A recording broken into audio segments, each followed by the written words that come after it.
Kinahanglan inig pangutana, kinahanglan iyang pangutana, kinahanglan diduli ka na pangutana, kinahanglan pagkon yes or no, o dili sa pango kuwan o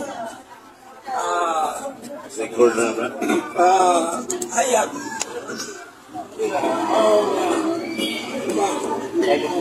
Salamat kayo, Mr. Moderator. Saan ka po naging ang moderator? Ya, Brad Will, itap sa Islam o Muslim. Assalamualaikum.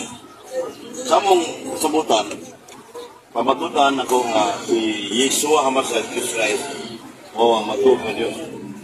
Sumala sa Biblia o Quran. Kaya, sa kasulatan, nagingon nga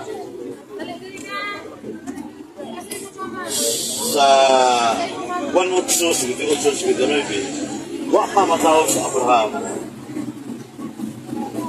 Si Kristo, ako mauna magkaroon. Tao na, ilan siya daan sa mga Abraham.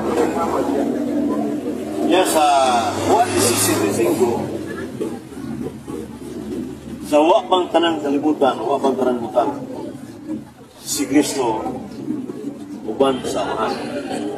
Ya kaya si Kristo isip Diyos nga matuod, matawag siya o eternal. Kung saan present, way sinigyan, way katapusan. Sa Mikias 5:2, sa Hebrew Bible, inundaling nga, we atabit likim if natalihon mimiulam. So the word mimiulam meaning eternal. Sa kenapa dia eternal? Sa Salmo 90:2. So mana nga si Kristo sayang pagka siya existido na sidaan sa wapang tanang utang. So may himtang niya na wa pa siya may exist sa iyang himtang. Ana ang second divine person with the divine nature from all yan na nasa John 1:1 Living Bible. Before anything existed, there was Christ with God. Sawa pang tanang utang, si Kristo, yan, nato pa existido na.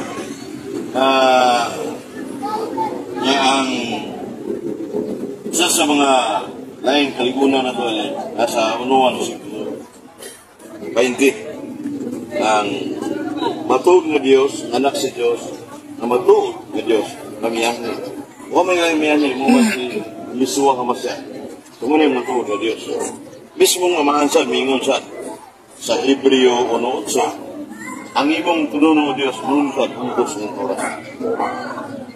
Niya, atong tatpang Islaman na ko'y Quran na po mga gigsunan sa pagmatuod na si Isa, anak ni Maria, saan ka kining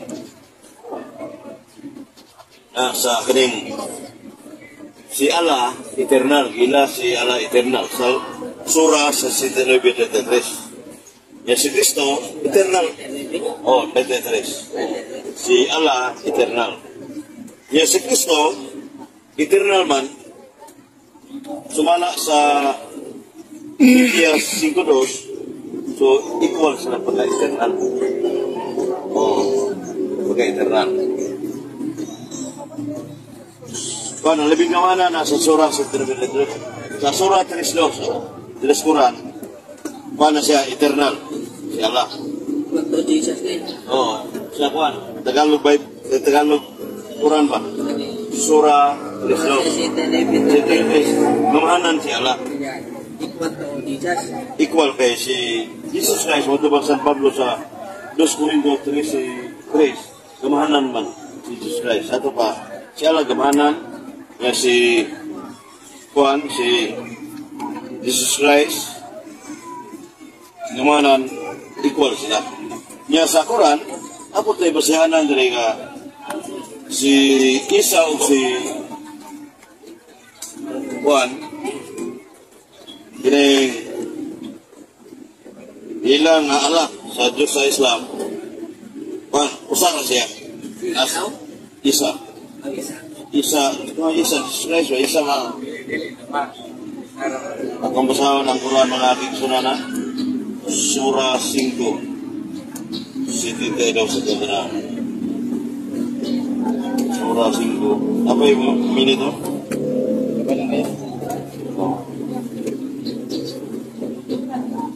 So, wala. So, ang subject matter mo mga aking sunana si Jesus Christ labing matuog ni Diyos. So, muligaran ang Islam. So, hindi matuog ni Diyos. So, sa balang kasulatan, naprobahan na ito si Kristo matuog ni Diyos. Yan.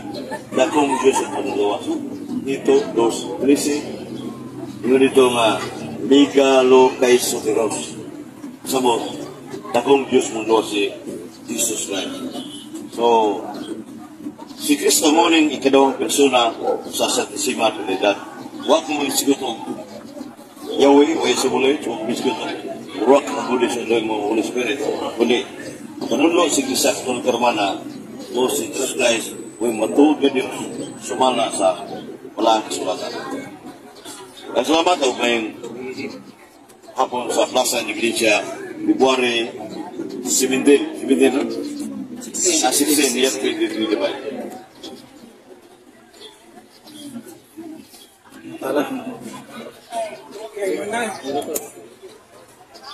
Okay, ang una ang pamayag sa atong igsoon si April sa CFD, Roman Catholic Church o pagpagutanon ini agig negative side ni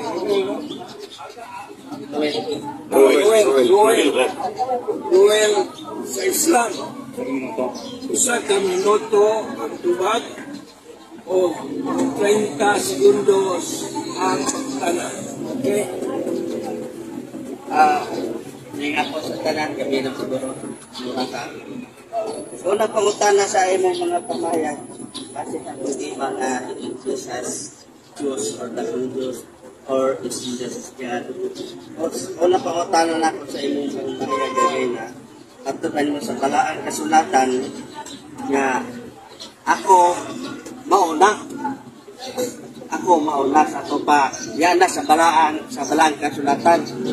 Asa mo na mabasa sa daan sa New Testamento, ako mauna. Sa Ebanghelyo sa fourth Gospel of the Bible sa 1:9, sa wa pamatao sa Abraham, ako mauna. Muna si sa New Testament, ako mauna. Kung sa Bible pasakot niya nga, ako mauna. Pasakot na niya. Rega.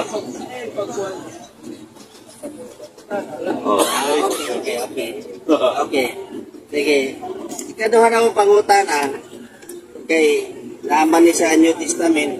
Wala ni sa Old Testament. Di po ni mabasa. Sa New Rari. Amor may gigamit ito na New Testament.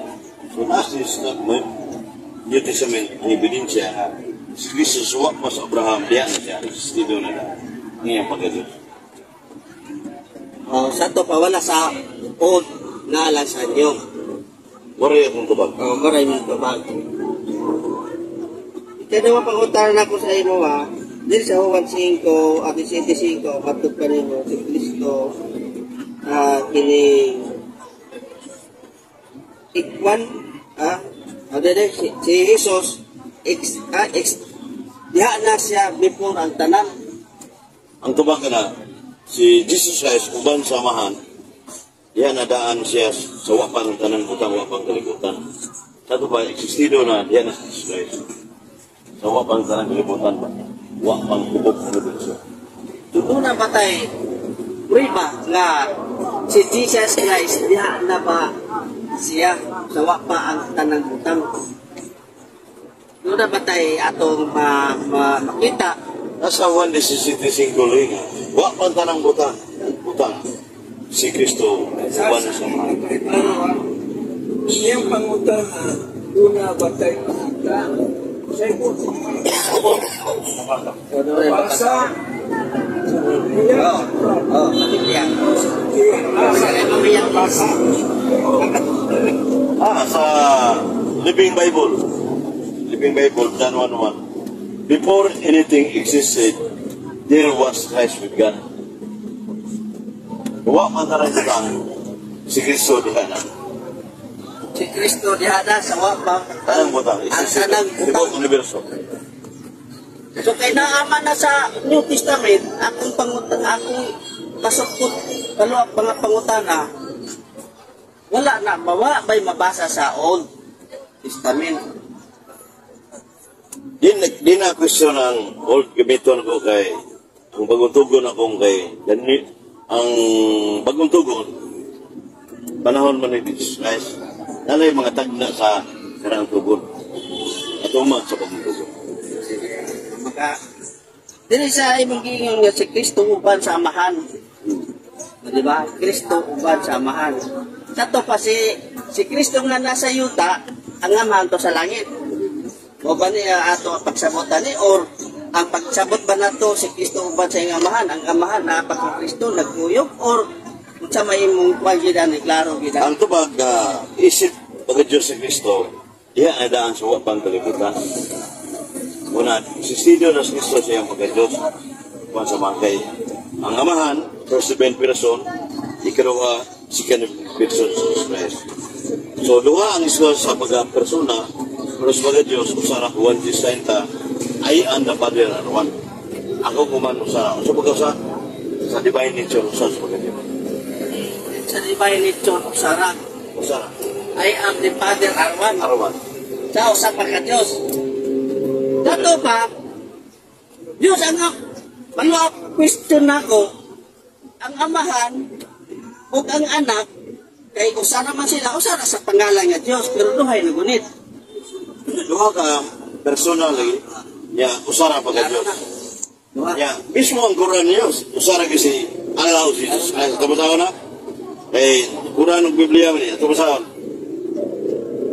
katotohanan, hindi sumasapalamantaya ang nagsabi si Allah, ang Mesiyas, anak ni Maria. O sa ito ba, klaro kayo? Si Allah o si Mesiyas wa, si Jesus Christ, usara? Surah 5:72. Yung sa pagkasulti, ibalik Klaro ito na, ora, baik lang ba? Surah 5:72. Katotohanan, kamaturan, hindi sumamalantaya ang nagsabi si Allah ang Mesiyas. Jesus, open parenthesis, close parenthesis, anak ni Maria, si Jesus. Unya, datapwat si Mesiyas, Jesus, nagsabi, ang kanang Israel, sambahin ninyo si Allah, ang aking Panginoon, at inyong Panginoon. Katotohanan, ang sinumang nagbigay ng katambal ng pagsimba kay Allah, kung ngayon si Allah ay nakakait sa kanya. So, wala na masabot dari sa Quran pa. Klaro kayo ay mo nabasa. So, coincide sa Juan 10:30, ay ang Father Arwan. Ay ang Father Arwan. So, klaro ay mo nabasa din sa Surah 5:72 nga matod pa sa imong gibasa dito, katotohanan sambahin nyo ang Allah sambahin, order ni Jesus Christ. Kung wala dili si Jesus Christ, nag-order niya sambahin ako. Niya. Ang paluap na ko, ang alam mo ipasamba di ay sa Surah 6. Pangutana straight. Sige. Direct question. Okay, follow-up na ko question sa atong tema is Jesus God. So, yan nagbasa sa imong gibasa sa Quran, nilitay si Jesus ang gabi. Minat komentary dari ko. Revise question. Dito sa Quran sa isitay Allah Kamahanan. eternal. Kamahanan surah 3 Surah 3 eternal si Allah. Yan, eternal ang Allah. Eternal. Ano eternal si Allah? Jesus eternal sa equal sila. Equal. Sato pa, si Allah, Eternal. Eternal o si Jesus Christ. Eternal sad. Eternal. Oh. So, Ya, Juan 60, ako man usara. Usas ba ka Diyos? Usas ko ba si Allah? O si Kristo ba? Ora? Usas mo na niyo. sige lang. So ba ka si Christ? Sige lang. I-reserve na ako na. Oh. Di siya tito, imatagan niyo mo si Jesus, takong Diyos. Oh. Ang pangutanan ako, kaya dakong Diyos magka si Jesus, na may imagingo dito amahan nga nag-uban. So, kinsa may dakong Diyos ani ang amahan o si Jesus? Ang isip pagka-Diyos sila sa ang Juan 60 may tubag na ako gumanong sarap sa pagka-Diyos. That is one divine nature. Ang tito ng stresi, dakong Diyos muluwas si Jesus Christ. Migalo kay Sotero sa Grigo. Ito ang amahan. Diyos kumatuon, anak Diyos kumatuon. Usara ang iyang pagka-Diyos. Juan 60. Ano yung versikulo? Nya, sura 5, 30 sa atas. Usara. Usay unod sa 10:30. Awan 10:30 usay unod. Sa Juan, I am the Father one, Guayrius Bible. Ako uman usara. That is one divine nature ang explanation na. Ito pumunta na. Wala ko ilay question. Pumunta na. Okay, umana pangutana sa negative side. Kunya negative side usab yang ditubag. Karon di ana sa mo baro ko sa negative side. 5 minutes. Sige. Meg. Okay, sa Islam. Kita salamat sa tuwang moderator o kakong si Brother Efrain de la Peña o saka si Catholic Defender. Nya sa akong pamahayag dili sa gamit ko sa atong referensya no, yung referensya Bible Quran. Ini order. Dili sa Hosea, ingon diri sa 11:9, for I am God, not man. So, ako, diri, kay ako Diyos man, o dili tao. So, ang Diyos niya ay dili tao. Kung hindi siya, kanang lahi ang tao, lahi ang Diyos. Diri sa Numeros 23:19, for God is not man, that he should lie, neither human, that he should change his mind. Kung pasabot, ang Diyos dili tao, usa dili siya mamakak. So ang Diyos dili siya tao. Dili siya anak sa tao, usa dili mausap ang yang una-una. Lahi di ang Diyos, lahi ang tao, kaya ang tao anak man. Kaya ang Diyos walang anak. Oh, klaro kayo. Dili sa Numeros. Kunya, ini si Jesus, tagano gini siya mga mo sa ibabaw sa yuta. Ya, patut pa diri si Jesus, siya mismo nag-order siya. Bahin sa mga pag-ampo, upukin siya ato ampuan. Yung diri si Jesus, sa Juan 23:24, ang matuon magsimba samahan diha sa Espiritu. Klaro kayo, dili tao ato ampuan, dili ta magsimba o unsa na lang. Iya man yung order ni Jesus. Amahan diya sa Espiritu, sa kamaturan.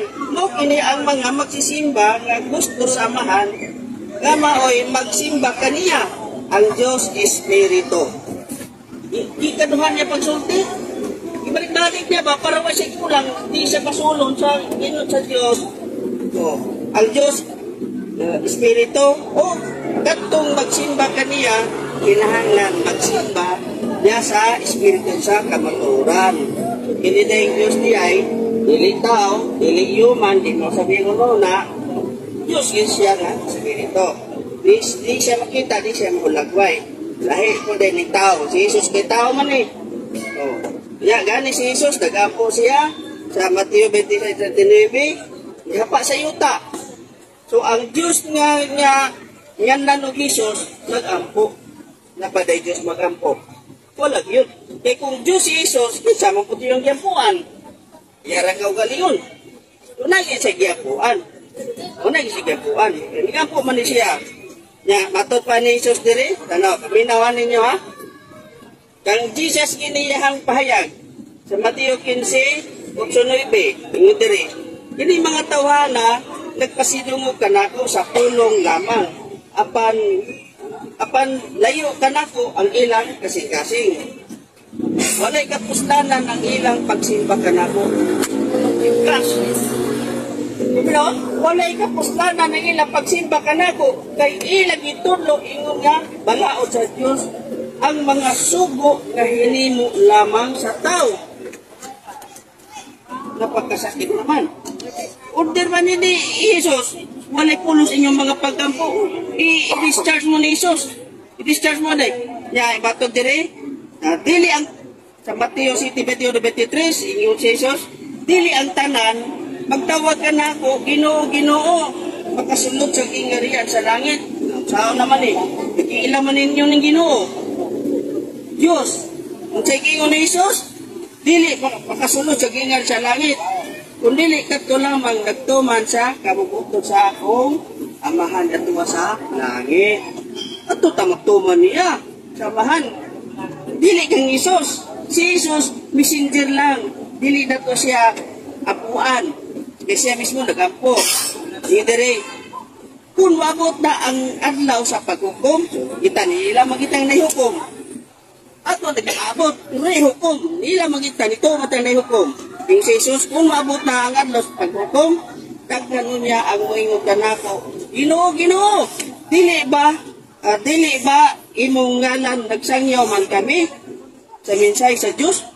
Kanang moingon na, idinim Jesus mo nimo na ang ngalan ni Jesus, Dios mo siya. Pero sa ikingon ni Jesus, pinagi sa imong ngalan, imong ngalan nagsangyaw man kami sa mensahe sa Dios. O pinaagi sa imong ngalan, ingnan na mo mga yawa. Di ba gana, hindi ni Jesus mawa, Satanas mawa. O, anong gamit man nila si Jesus? Pulo man ni Jesus, kapulo man sa mga tao. O pinagi sa imong ngalan, ingnan na mo mga yawa. Kumustang mga yawa? Igawas ba sa lawas sa tao? Wala nagbagahi. Ilahan nagabuton mo gawas, ay magtuwa na. Ilahan nagabuton si yawa. Dili na sa pangalan ni Jesus, nabuton na si yawa nga mo gawas. O naghimo kami, daghang mga milagro. Di ba anak, isa pinagimog dagang mga milagro. Ito mga Christians, believers, labi na sa katungkang Kristo nga mga tumuloo. Sa ito bang Jesus, apan ako may niya kanila, wala ako makaila kaninyo. Mahawa ko mong mga magkasasala. Uy, impas mo ani. Mateo City, 21:23. Impas mo ani. Adlaw sa hukom na ningingon ni Jesus. Wala na. Impas mo ani. Kaya, diri sa Quran, sa Surah 5, 116, 117, sa adlaw ni sa hukom, gusto gani si Jesus niya. Sa adlaw sa hukom ani, pangutanong si Jesus, kaya na maghihukom. Ikaw ba nagsulti dito sa mga tao nga simbaw ng imuhang sipahong ka, apil ang imong aynahan niya si Maria, ingon niya si Prophet Jesus, wala po katugod nga musulti ka nila nga simpahong ko, apil akong inahan. Kundi, ikaw lamang ang nga simpahon, wala nilain pa. So, wala po katungod na musulti ka nila, ikaw nahipalo sa ako, kung sa ako gihimo, ibabaw sa yuta, sa tako, buhay pa, nakuban ka nila. Ikaw na tayo ang tanan. Muni, isumares lang nako niya, unsay but pasabot sa Surah 5, 116 o 117. Yeah, dari sa Surah 19:36, surely Allah is my Lord and your Lord, so worship Him alone. Muni, order niya sa Allah. Buto niya gibasa, kagay na, worship me alone. Salamat. Sa pamayag sa tuminsoon sa Islam, si Romel, nakapabarong